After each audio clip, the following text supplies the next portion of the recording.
From the main screen, we can select the service area icon and we'll be brought through to the service area list view. We have our CD icon to take us back to the main screen, the property address, sold price and last sold date. On the right hand side, we can select on the house icon to be taken through to the property details screen. Within the property details screen, we have the city icon to take us back to the main screen. On the market to show us the properties that are currently ticked as on the market.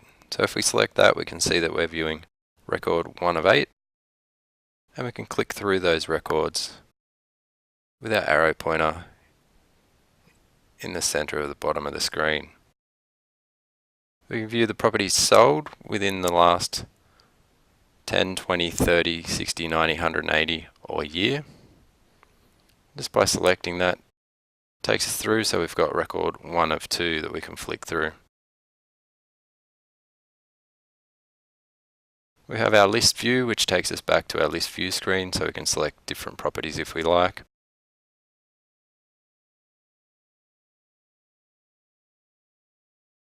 Once we move from the top toolbar into the property details, we can see we have the imported address, which is the property address, suburb, state and postcode, and then a Google map so that we can view where this property is. If we select on the Google map, it'll bring up the information. We can say whether we'd like to allow Google to view our information or not of our current location. Once we're done with this information, we can select done and we can go back into the application. So on the right hand side, we have the property photo. We can change and move photos. We can replace our photo by clicking on replace photos if we like. Scroll through the images we have.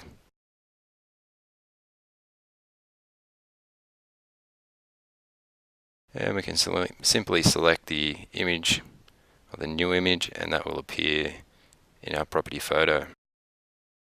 If we start moving down the screen, we can see we've got the property details. So when do we think there might be an appraisal? So we've got the appraisal date, the area of the property type, title, zoning. Is it on the market? So this is how we can do the find from the top of on the market, yes.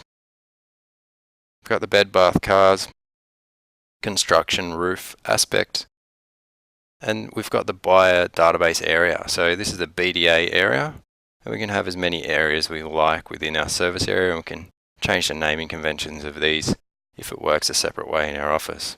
We've got the ID of who's working this record. We've got the property description, so we can have a brief description about this property. Our current market analysis, so is this property currently on the market? And we can see on the left hand side it is, it's marked as yes. And we've got the original price the property came on the market for, and then the current price. So the original price will always stay the same. The current price may vary as the property sits on the market for longer.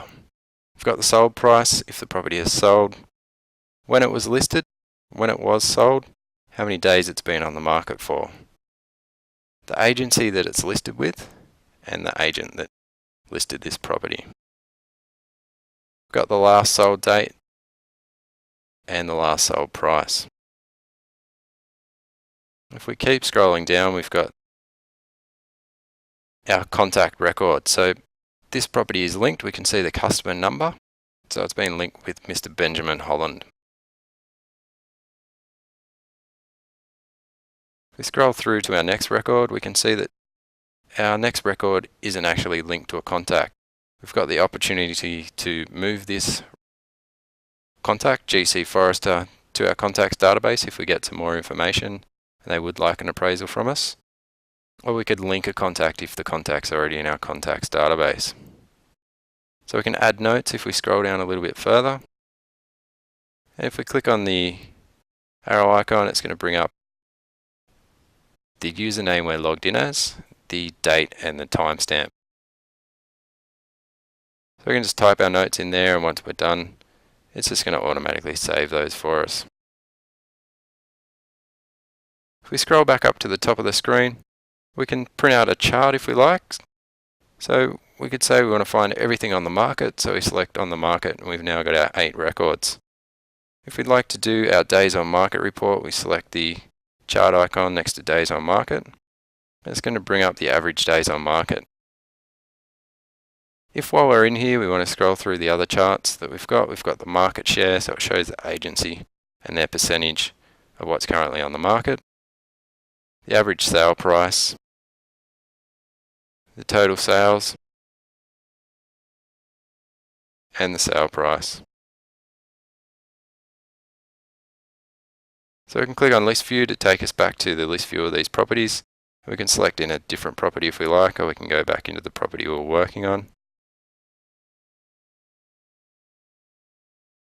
One of the reports that we can print from here is the current market analysis. So while we've got on the market ticked, we can select on the printer icon next to current market analysis. That's going to bring up the local market report for those 8 properties. So in here we've got the property and description, the beds, days on market, list date, list price, and the photo. To print this out, we can select continue. Would we like to print? We can select OK. Make sure we're going to the correct place.